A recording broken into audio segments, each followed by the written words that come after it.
What is the true nature of consciousness, and can it be fully explained by physical processes alone, or does it point to a deeper, non-material reality? How should we understand the relationship between mind and matter? And what role does rationality, meaning, and purpose, or final causality, play in the structure of reality? And how does that influence our understanding of nature, life, and language? These are the essential questions we're going to explore today in part 2 of explaining David Bentley Hart's All Things Are Full of Gods, the Mysteries of Mind and Life. Hey everyone, welcome back to the series on David Bentley Hart's new book, All Things Are Full of Gods, the Mysteries of Mind and Life.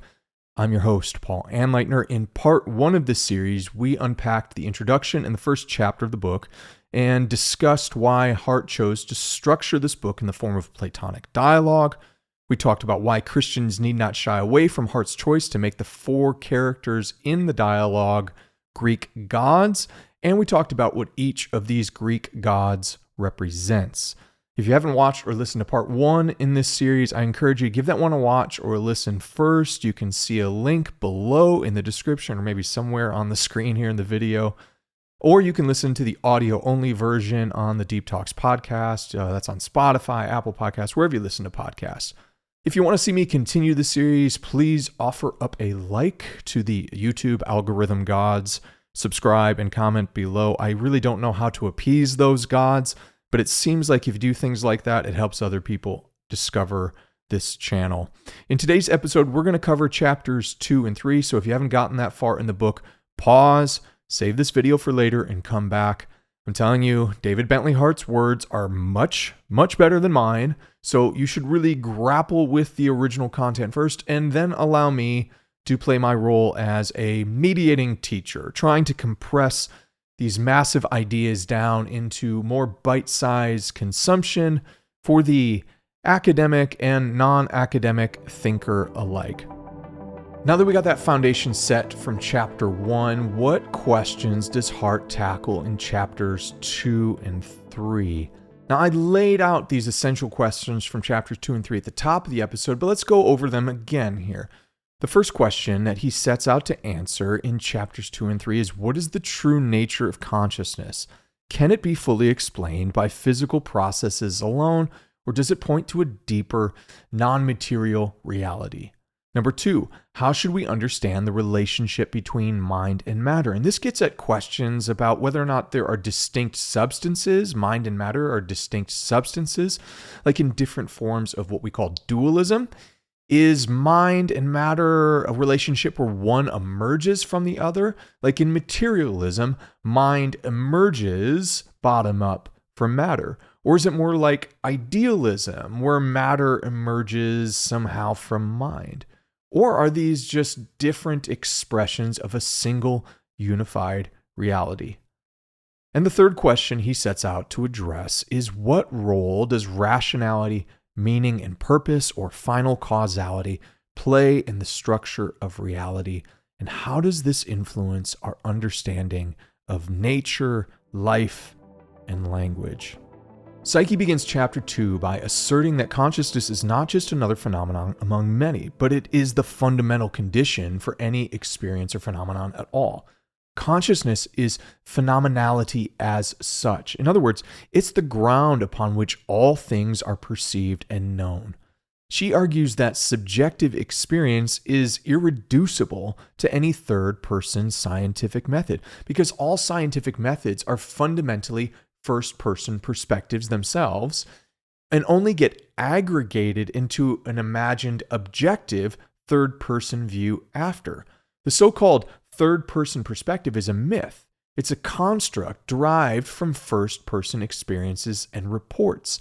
The only thing that supports and upholds the entire scientific process is the preconceived notion that our first-person subjective experiences can accurately capture reality in some sense. And so as we compare those perspectives, trying to come up with an objective perspective, we presuppose that there is some coherence, some rationality, that there's something trustworthy about the subjective first-person experience.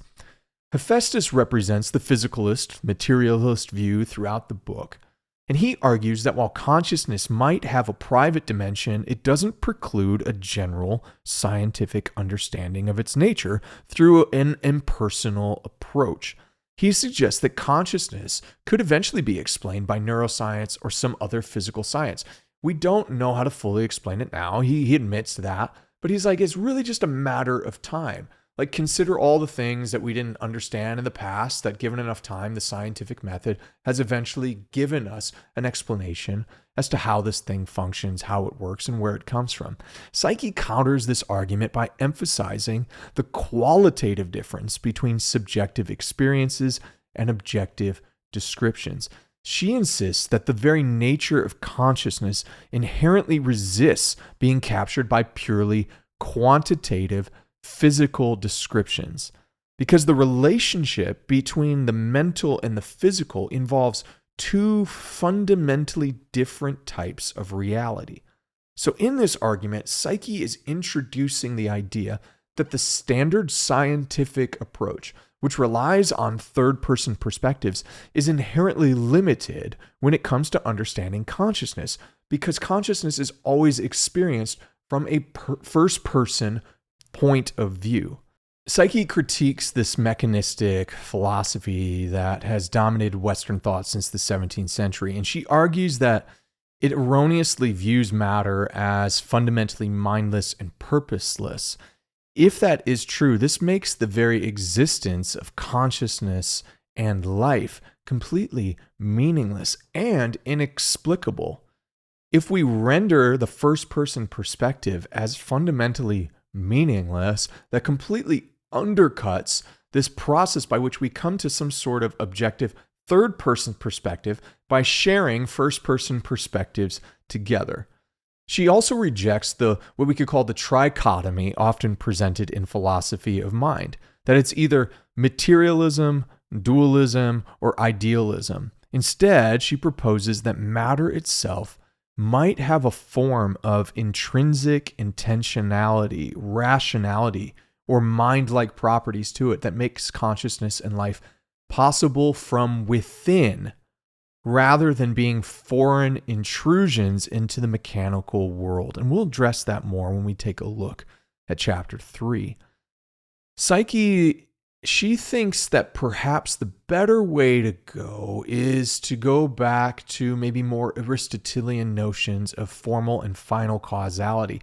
And that if we understood Aristotelian notions of formal and final causality better, we would better be able to understand the nature of consciousness and life. Formal causality refers to the inherent structure or the form of the thing which organizes matter into living, conscious beings.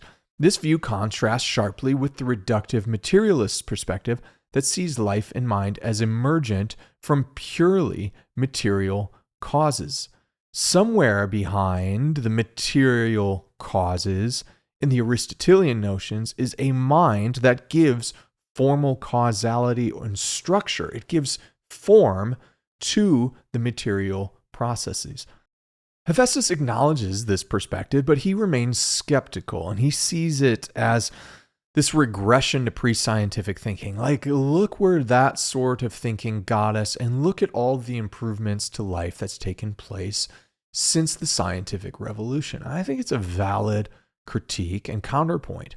He considers the possibility that matter might have unknown properties that account for life and mind, but he resists accepting Psyche's teleological, or what we would say purpose-driven implications. And his argument is like, hey, Psyche, we can't just simply presuppose purpose, intentionality, and some teleological end for religious reasons or superstitious reasons, because that undercuts the entire process of discovery. What if, in the process of scientific discovery, we come to realize that maybe the teleological end we presupposed behind this material thing was wrong? Maybe we got the whole end wrong. And I think that's an important, valid critique. I think it's something that often comes up in these debates. Finally, in this chapter, let's talk about what was a really interesting section And it was a section provided in the dialogue by Hermes. And for me, in many ways, this section felt like something new from Hart. I'm not a scholar of David Bentley Hart. I am not proposing to you that I am some infallible expert on David Bentley Hart's work. That's not the case at all. I'm simply engaging with this particular text, but I have had some engagement with past writings of Hart before in the past. And to me, much of Psyche's arguments is in many ways like familiar ground in the sort of Hartian philosophy. But there was in chapter 2 this kind of maybe fresh, or I don't think it's entirely new from Hart, but I found it really interesting. And that's the section of dialogue that revolved around this concept of coming from Hermes, and it was specifically argued by Hermes, this idea that there might be some irreducible reality behind language itself. And this was a really fun, fascinating section that gave me a lot to think about. Hermes argues in this section in chapter 2 that the idea of language, similar to mind, is an irreducible reality. Language involves symbolic reasoning, rationality, and meaning, which cannot be fully explained by physical evolution, by the sort of mindless, mechanistic interpretations of Darwinian evolution. It can't be fully explained by that alone. The existence of language presupposes a mental framework that can understand and produce symbols and signs. Hermes' argument is that just as mind and life are primary, language must be seen as primary along with mind, consciousness, etc. It is primary. It's an irreducible phenomenon that can't simply emerge from purely physical causes. The very first instances of language already imply a complete system of symbolic meaning. We'll come back to that concept and explore it some more when we revisit at the end of this episode the answers that Hart provides to the 3 essential questions. Chapter 3 is entitled Fallacies of Method. Obviously, that's the primary focus of this chapter. It's focusing on how methodological fallacies can actually lead us to wrong conclusions about reality itself, about mind, and all the things we're exploring together in this book. Psyche offers critiques of several methodological fallacies. She opens the chapter by addressing the first fallacy, which is the pleonastic fallacy. The pleonastic fallacy is the mistaken belief that an infinite qualitative gap, such as the gap between mind and matter, can be bridged by a sufficient accumulation of quantitative changes. So if there's a huge, not even just a huge, a seemingly infinite qualitative gap between mind and matter, we can't figure out how consciousness is related to matter, to material processes in our physical brains. We can't figure that out. So all that we need is to simply have a sufficient accumulation of quantitative changes, and that accumulation of quantitative changes will eventually bridge the gap between inert, mindless matter and something that we call consciousness or mind. She argues that this is a total fallacy, that no amount of mindless physical activity could ever add up to even the most basic form of consciousness, because there's a qualitative difference between mind and matter. It's not just quantitative, as the materialistic argument presupposes, that all we need is just an increasing quantity of matter, increasing quantity of complexity, and then consciousness emerges. She says, no. There's a qualitative difference between mind and matter. You can think of a qualitative difference as being like the difference between the color red and the game of baseball. Just because there's the color red involved in every baseball game, you can think of the laces, you can think of maybe team uniforms, you could think of things in on the diamond that you might have out in the outfield, signs that have red on it. Just because you see the color red involved in every baseball game doesn't mean that you can ask the question, well, how much red does it take to make the sport baseball? You can't do that because that is a qualitative difference. Baseball and red are a qualitative difference. That's when you ask a quantitative question like that, it doesn't make sense. Now, if you hear that argument from Psyche, your first thing you might go to, if you have familiarity with philosophy of the mind, is you might go and say, hey, all right, it seems like obviously Psyche is arguing against physicalism and this idea that consciousness is merely an emergent property of enough quantity of matter. So if that's the case, she must be arguing for dualism. Dualism is the philosophical view that the mind and body, or mental and physical substances, that mind and matter are fundamentally different in nature, and the mind is the non-physical and it's distinct from the physical matter. And in this case, when we talk about the life of mind and brain, the material physical brain, that there are completely separate categories altogether. To that idea, Psyche goes, nope, that's not exactly what I'm arguing here either. She even offers a critique of dualism. And this is another one of the methodological fallacies that she points to. And we could call it the fallacy of terminal dualism.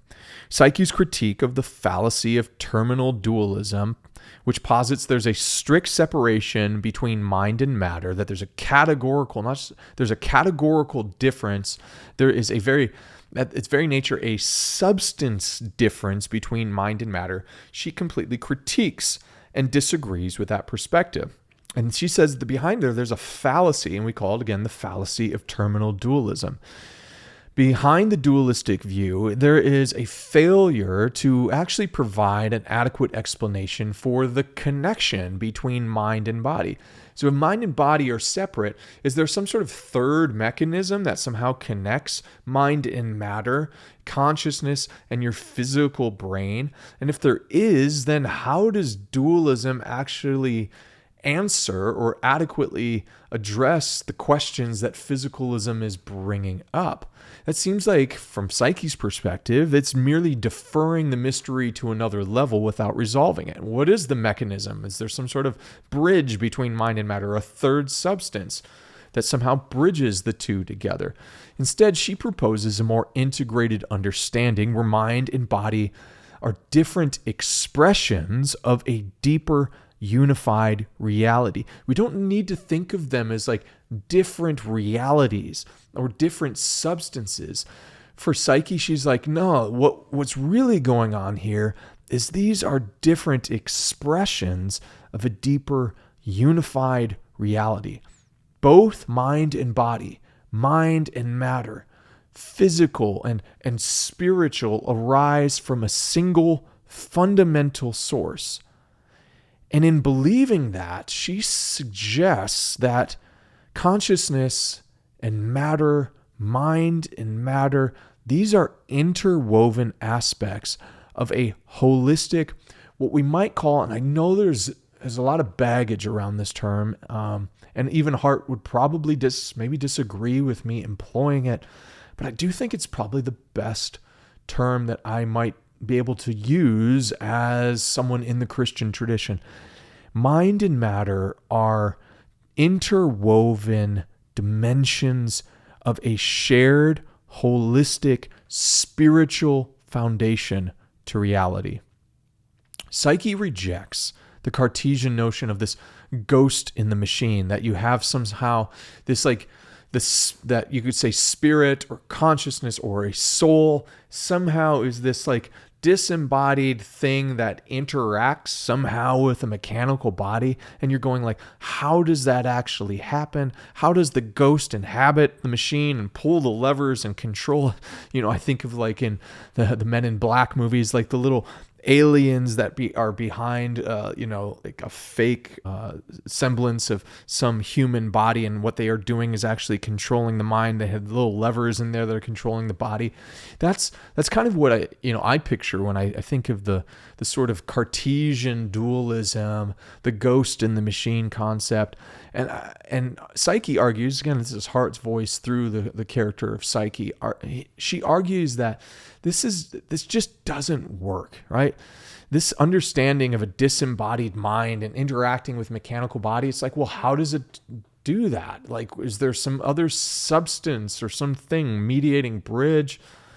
It's just not an adequate explanation for Psyche. Mind and body, mind and matter, consciousness. These are not fundamentally separate entities, but they are expressions of a deeper unity. Okay, well, Psyche, if that is the case, here comes Hephaestus' counterpoint, and this is a really good one. Hephaestus comes along and is like, all right, Psyche, well, if that's the case, well, what about what we call the conservation of energy objection? Oh, and I find this to be a really good point from Hephaestus. Again, I mentioned this in the first episode. When I hear Hephaestus's voice, I'm reading this book, but I'm also listening to the audiobook. I'm doing both together side by side because I like both. They're two different psychotechnologies that impact my learning and development in different ways. And when I hear the audiobook, though it's a female voice reading all the characters, I hear Hephaestus's voice, and every time I do, it reminds me of Richard Dawkins, right? And I can hear like a Richard Dawkins or a Daniel Dennett making a counterpoint to Psyche or Hart's voice here with like, okay, what about the conservation of energy objection? The conservation of energy objection is, from my vantage point, it's a strong objection.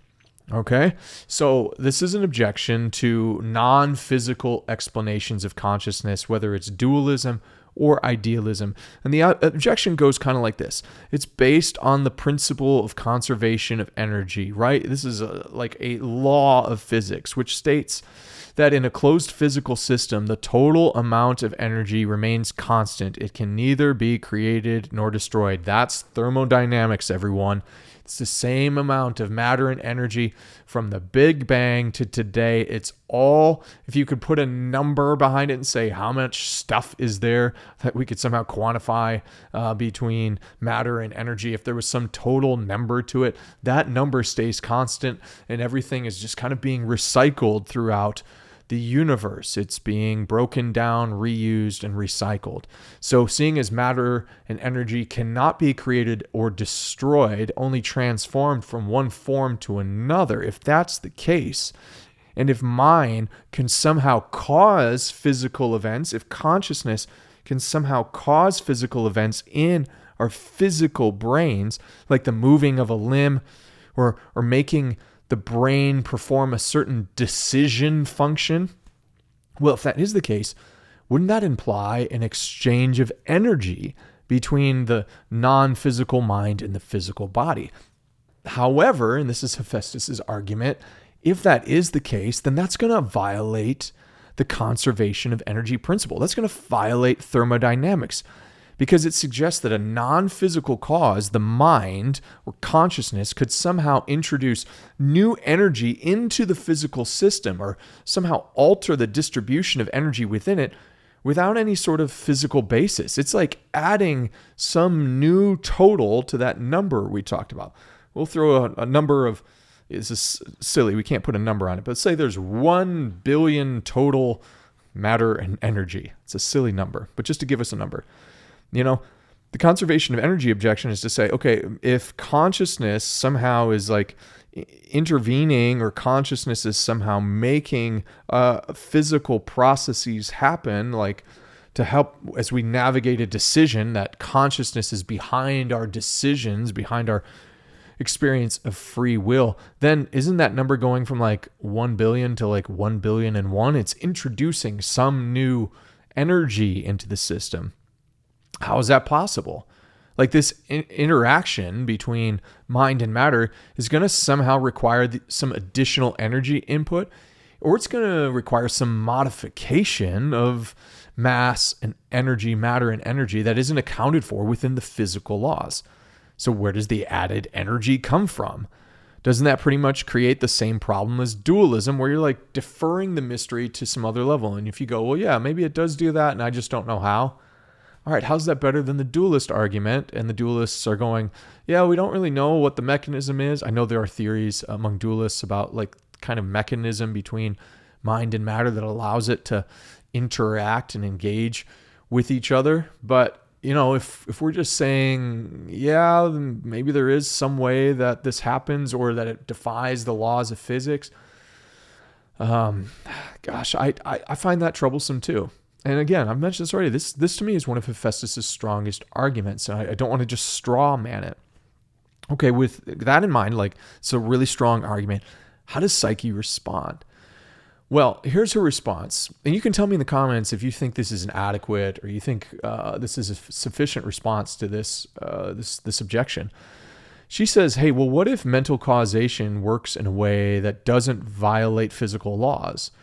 Like, for example, like directing or influencing the path of existing energy without creating new energy or destroying it, without breaking the laws of thermodynamics. For example, she proposes that mental intentions might guide physical processes without introducing new energy, much like how a decision directs or redirects pre-existing flow of thought. She argues that this objection, that this conservation of energy objection, is based on a narrow mechanical view of causality that assumes all interactions must be like a physical force pushing or pulling on each other. She's like, that's a very narrow and very limited understanding of causality. What if mental causation might be better understood as a different type of causation, such as formal or final causality, which influences the physical processes without needing to add physical energy to it? So an example that might be helpful via analogy here is if you imagine a river flowing downhill carrying water along its path, and you imagine that the river represents the flow of physical energy in a system. Now, you picture that river flowing downhill. Think about a dam being built along the river. The dam doesn't add any new water to the river, and it doesn't take any water away. However, the dam does redirect the flow of water, channeling it through different routes to generate electricity to change the river's course, right? So how do you get that output of electricity? Well, okay, we need to channel the river's flow in a particular way. Does that add more water to the river? No, it's just redirecting it in a particular way. And so that, via analogy, might be helpful in understanding Psyche's counterpoint, right? The river is the total amount of physical energy in the system. The dam represents the mental causation, the influence of mind or consciousness. Psyche's response is that, again, mind doesn't create new energy or destroy existing energy. It just guides or directs the flow of energy that's already there. It might change the direction. It might change the organization of physical processes, like the way the dam alters the river's flow. But this doesn't mean that new energy is being added or lost. It simply means the existing energy is being influenced in a different way. So by this analogy, Psyche is arguing that mental causation doesn't violate the conservation of energy because it doesn't introduce or remove energy in or out of the system. It's only influencing how the existing energy behaves within the physical system. I'm curious in the comments, like, what do you make of Psyche's argument? You can tell me in the comments below. We'll keep going though, but I'm really interested to hear your feedback on that counterpoint. It gave me something to think about, both of them. And I'm still in the process of assessing whether I'm like, that's a satisfactory response or not. Maybe it is, maybe it isn't. I'd love to hear from you in the comments below. All right, so by rejecting the methodological fallacies of physicalism and dualism, we are left with Psyche's own position. And as I mentioned in the first episode, we might be tempted to use words like idealism or vitalism to describe Psyche's position, and I didn't want to give it a label quite yet. And you might be wrestling with, as you're working your way through the book, what labels or terminology would best describe Psyche's position, a la really Hart's position. All right, so I'm going to try to answer that. I do think Psyche, what she is positing in her argument in chapter 3 and throughout the book in these first few chapters, is the best way to understand the relationship between mind and matter is through some form of what we could call idealism. And I'm hesitant to use that term, and I'm going to explain why. First of all, let's explain what idealism is in case you're not familiar with that term as it relates to like philosophy of mind. Idealism is the view that reality is fundamentally mental. Okay, mind is primary ultimate reality, and matter exists as an expression of mind, and it's not the other way around. So physicalism is arguing that what we might call mind emerges from matter. Idealism is the argument that matter emerges from mind. And this is, kind of the classical idealism, where the material realm is dependent on and emanates from a higher noetic or mental order. Psyche suggests that consciousness is not merely a psychological phenomenon. It's not just that. It's a deeper, fundamental aspect of reality that exists beyond our individual psychological identities. Another term that we might use is monism to describe Psyche's position. And Psyche clearly advocates for some monistic view where the duality between mind and matter that we see in dualism gets eroded away, and the apparent gap between mind and matter is reconciled by putting them together in some sort of fundamental unity. She suggests that the true nature of reality is an integrated whole, where mind and matter are not distinct substances. They're not separate boxes, but they're different expressions of a single underlying reality. So obviously, it's kind of like pro-idealist notions from Psyche, pro-monism, monistic views from Psyche. So what's the best term to describe it? Is it just to call it idealism? Is it to call it like vitalism? Is it a form of panpsychism? And I really hate to reduce someone's entire system of thought to one or two words, but I do think the process to try to classify this stuff can be a really helpful exercise. All right, first of all, let's pick apart here a little bit. Is it vitalism? Is vitalism like the best term to describe Psyche's view and Hart's view? If you don't know what vitalism is this view that organisms are fundamentally different from non-living entities because they are governed and directed by some non-physical, what we call a vital force or a life force that's unique to living things. We see vitalism really throughout ancient cultures, many indigenous communities still today where indigenous communities exist. They still, many of them still hold to some form of vitalism. And you can make the case that even in the Hebrew Bible, that there's an argument that, the breath of God that animates all things is a form of vitalism. Is this Hart's view? Is this Psyche's view? I don't think so. And it's not entirely it. There are facets of truth to it that might get closer to what Hart believes is the truth and Psyche is arguing for. Gets us closer than physicalism. Obviously, sure, vitalism challenges this sort of reductionist, mechanistic, materialistic perspective where like all phenomena, mind, consciousness, there's no spirit, none of that stuff, where it's all reduced to mechanical interactions and matter. Vitalism obviously is opposed to that. But I do think there's difference is Psyche's view doesn't necessarily rely on vitalism typically has this kind of separate life force. You might see it as chi in the East. And she's not arguing necessarily for that. Instead, what she's suggesting is that the entire universe is imbued with mind-like quality. It is a spiritual reality, but to call it like just a life force, I don't think captures what Psyche's going for here. There's something, yes, that is behind sustaining all living and non-living matter, even the rocks. In other words, her view is more integrated. She sees mind and consciousness as a fundamental aspect of all reality, not just a force added to matter to make it alive. It's not just what separates a rock from a human is like this life force. That would be maybe more traditional notions of vitalism. Is it panpsychism? What's panpsychism? Panpsychism is the view that mind or consciousness is a universal feature of reality. It's the view that all things, whether they're living organisms, inanimate objects, elementary particles, all of that, has some form of consciousness to it. Is that what Hart, a la via psyche, is arguing here? I think that comes closer, but it probably still isn't it.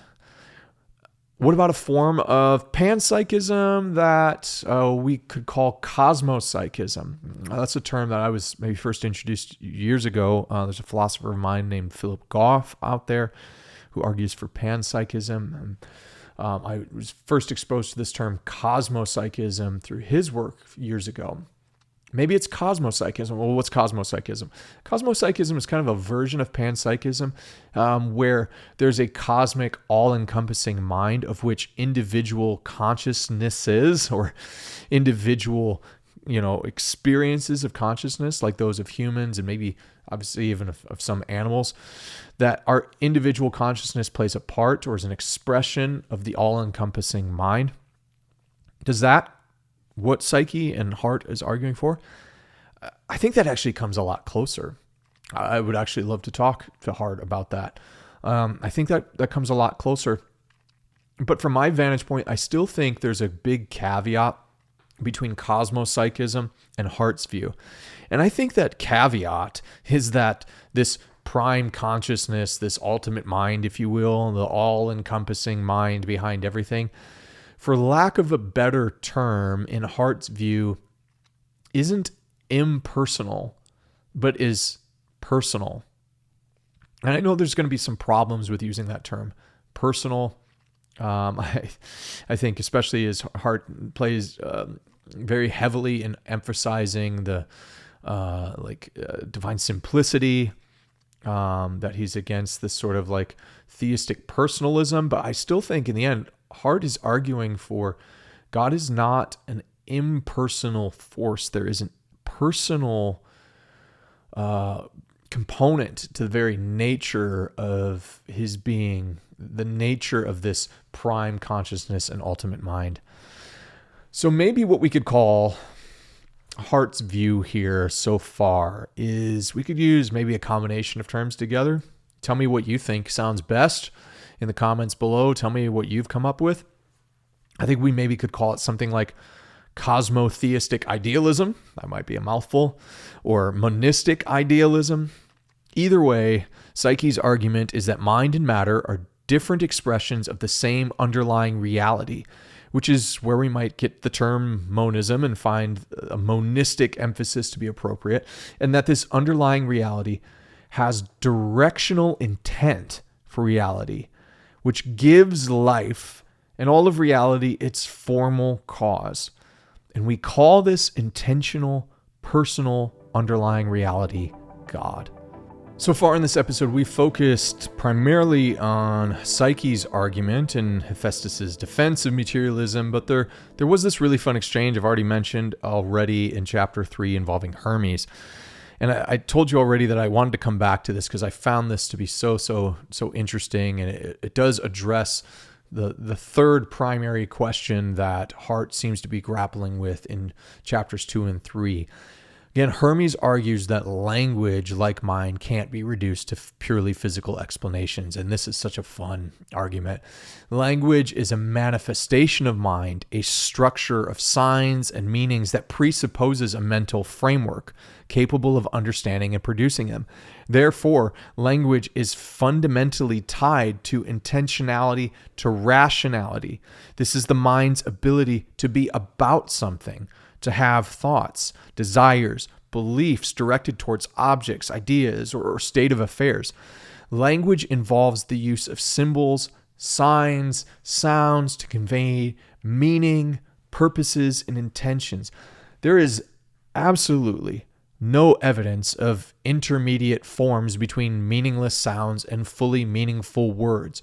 All communication, whether we might picture some sort of, grunts of Neanderthals, was language and communication.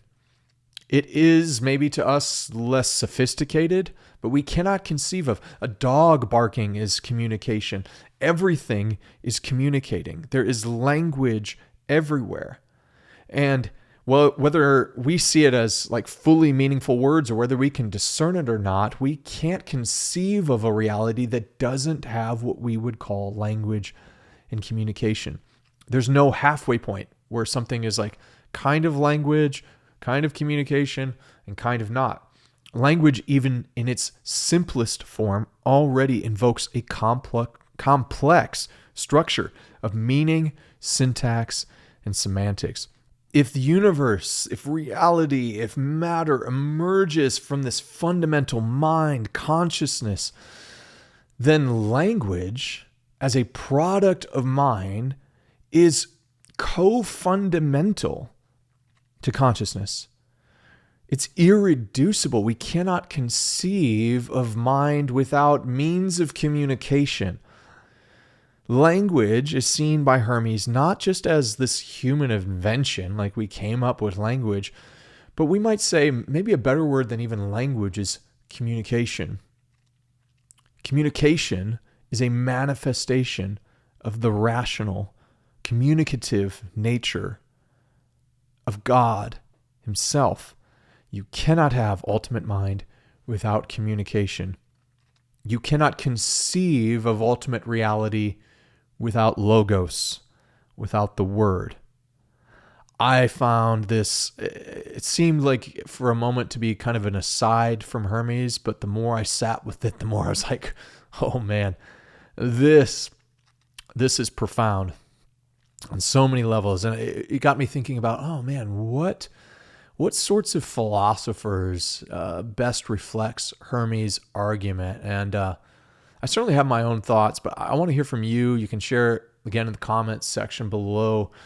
Hermes' argument here about communication and language. Who does it remind you of? I mean, certainly one person that came to mind, and I don't know if this would be his argument or not, but it does remind me of a bit of Kevin Van Hooser over at TED's.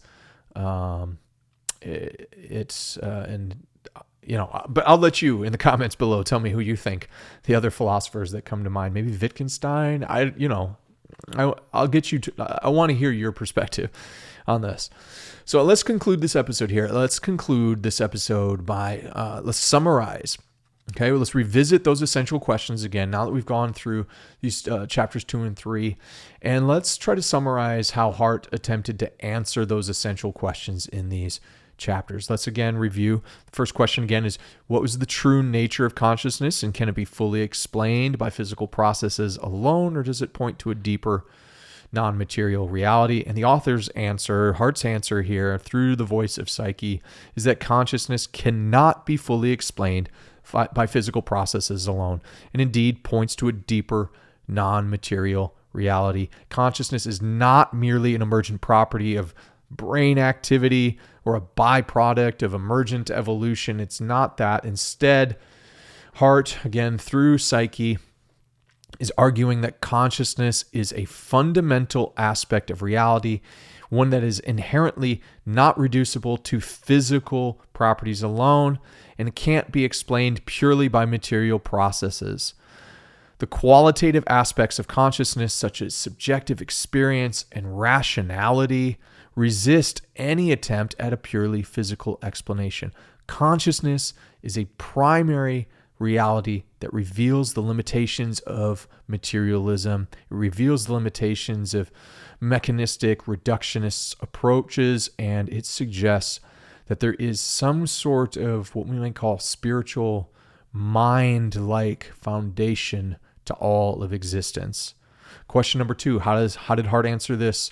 How do we understand the relationship between mind and matter? Are they distinct substances like dualism? Is one emerging from the other like materialism or idealism? Or are they different expressions of a single unified reality? Psyche rejects dualism, strict dualism, and reductive materialism, and advocates instead for a view where mind and matter are different expressions of a single unified reality. Again, the critique behind dualism is that it creates an artificial and ultimately incoherent separation between soul and matter, mind, body, soul, body. Instead, she argues that this division merely defers understanding rather than providing a true explanation of the relationship. Simultaneously, she rejects materialism, the idea that mind emerges from matter, because it reduces mind to matter, ignoring the fundamental qualitative difference that distinguishes consciousness from mere physical processes. Instead, we've called what Psyche is arguing for idealistic monism or monistic idealism or cosmotheistic, whatever you want to call it, cosmotheistic, cosmopsychism. Don't really know the best term. You guys can tell me what you think the best term is. But the underlying principle is this: consciousness or mind is fundamental reality, and matter is an expression or manifestation of the deeper mental, fundamental, spiritual order. They're integrated, with neither being reducible to the other. And this gives us a more holistic approach than just substance dualism. It gives us what she again argues is a fuller, more explanatory, satisfactory notion of the relationship between mind and matter. And finally, answering the third question, what role does rationality, meaning and purpose, or final causality play in the structure of reality?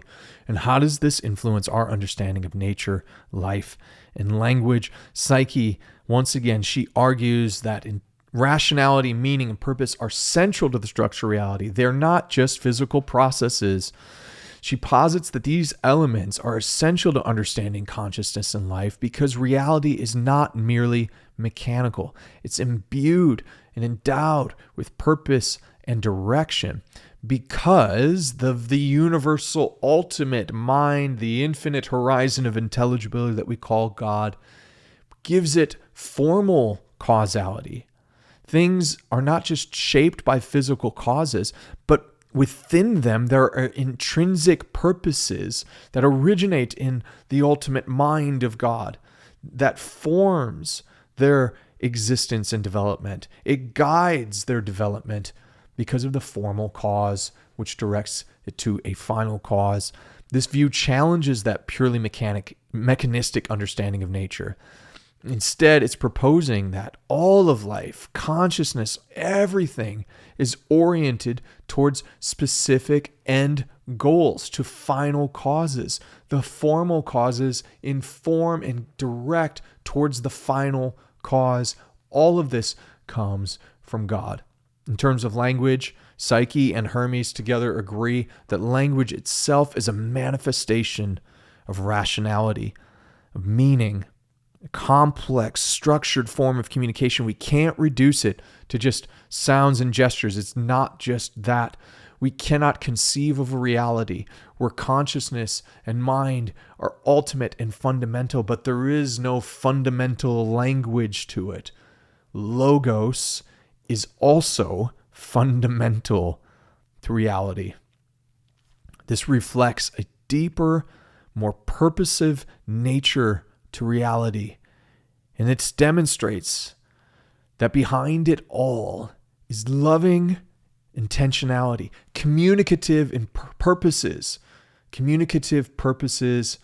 that Christians would argue. This hasn't necessarily been brought up quite yet in Hart's book, but as a Christian, the Christian tradition would say these communicative purposes, the end goal for them, especially as humans, is communion with God. Well, this is what I got out of chapters 2 and 3. I love to hear what you got out of it. And once again, because we're going to go through each chapter, and in the future episodes, we're going to continue to bunch chapters together, so this doesn't become like an extraordinarily long series. Because we're doing this and we're going chapter by chapter, in the comments below, please try not to spoil anything that's coming in future chapters, because there might be people that are actually doing this and saying, hey, I'm reading this chapter, then I'm going to go through this commentary with Paul, and then I'm going to continue reading, and then I'll go to the commentary again. So I know we're not watching a movie, we're not going through a TV series, but it is kind of, it's fun to me to break this down chapter by chapter. There's plenty of stuff to digest, to wrestle with in each chapter by themselves, without us revealing or spoiling things in future chapters. You all did a great job with that in part 1 of this series, and I'm sure you'll do the same as well. Finally, once again, my work is supported. I don't do advertisements in my podcast. I don't do that sort of stuff. I'm not going to sell you mattresses or men's grooming products and things like that. So if you like the work that I'm doing, along with subscribing and all that prerequisite stuff, there's a place to support the work I'm doing on Patreon, and there's a bunch of additional perks if you like going deeper in this stuff. We do bonus Q&A episodes, all sorts of fun things, and you can find a link for that below as well. And thank you all for watching and listening. Again, please don't forget, leave your comments below. I love reading them, and we'll keep the dialogue going. And until next time, we'll talk again soon.